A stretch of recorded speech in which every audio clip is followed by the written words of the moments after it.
Now let's talk about this Anglo-Saxon burial site. It's been compared to Sutton Hoo. It is very close to Sizewell C. It's not as big or as significant as Sutton Hoo, is it?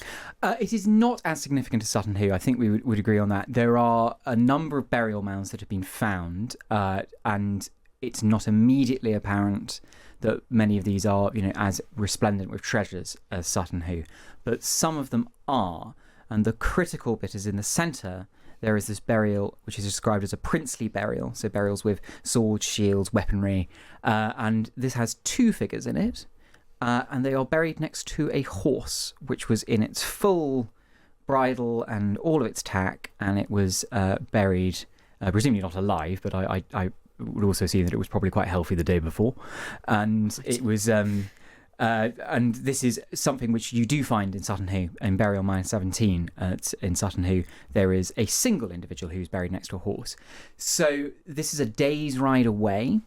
The exciting thing about this from is Sutton Hoo. From Sutton Hoo. Right. The exciting thing about this is this notion that what we have here are communities and elites, these sort of notions of royalty in East Anglia in the 6th, 7th, 8th centuries, who are intermingling, going to each other's funerals, copying each other's funeral practices, and also have these extraordinary statements of wealth.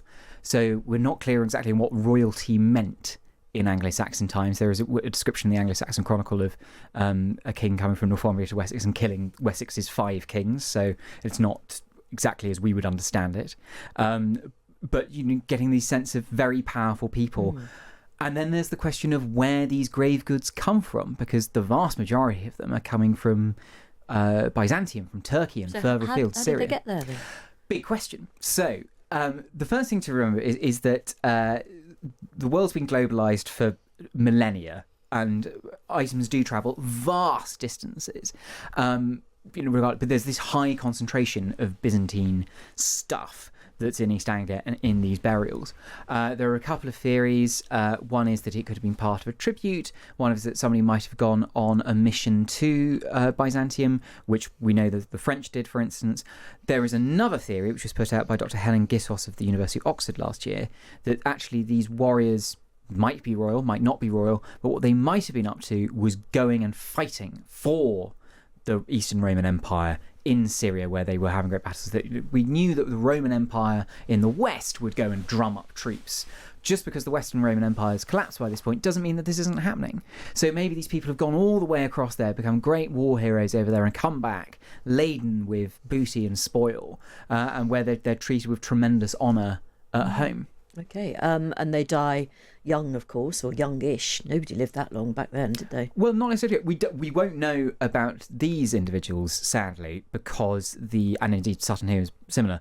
The sandy soil in this part of the world is very acidic, which means that the bones have basically all been disintegrated. What you do get as a side effect of this is you either get some little brown markings, so that there is actually no remains left, but you can sort of see the outline of where somebody was, or, as is the case in particular with the horse, the sand actually sort of hardens in this process as the sort of bones are eaten away, and you get something not dissimilar to the sort of plaster casts from Pompeii. These sort of figures frozen, not as they were, none of their material is there, but there's something else in nature has come to sort of fill the shape, and that's what we've got in a number of these burial mounds. It's absolutely fascinating. So the swords and the shields, where are they now? So they're being tested. All of the stuff that's found in these finds, there is a big discussion about what will happen to them in the long term. What often happens is they are lifted up out of the ground and put into storage somewhere. But the swords and shields will be tested to see where did they come from, and trying to paint a more vivid picture. Because it's not just swords and shields, there's also amber, which of course had been a very common form of jewellery that would have come from Scandinavia. We do know, of course, obviously at the time there's a lot of interplay between Scandinavia and Britain, not necessarily friendly, but a lot of interplay. Interplay is one way of putting it. Yes, yeah. Pillaging would be another one. So we'll have a look. They'll have a look at that, see where it's come from. What more can we learn from this? There is more to be found, and the digs at Sizewell C are enormously complex, because it's not just where the nuclear power station is going to be. This bit is actually a bit further inland for some other purpose. I'm unaware of, whether it's a car park or a warehouse or whatever you might have connected with the complex. So there's huge amounts of stuff coming out of the ground.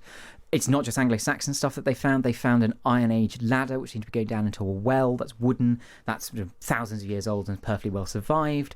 And then it goes right up to stuff from the Second World War and Wow. coastal defences and things like that. It is an extraordinary part of the coast, isn't it? Because there is the lost city of Dunwich as well, isn't there? Yes, we do have Just down the we have our road. fair share of Atlantises Yeah. across Britain. In fact, there's a story I need to check up on. There was somebody who was going looking for Britain's Atlantis a few years ago. I haven't heard from him, so I'm assuming we haven't. Oh, dear. I think he's all right. he's fine. Send out a search party quickly, Jack. How long? When do you think in the future they'll dig up Sizewell C? Well, I think this is one of the things for reading about the acidic sandy soil, the radioactive acidic sandy Oh my soil. God! Right. Okay. Yes.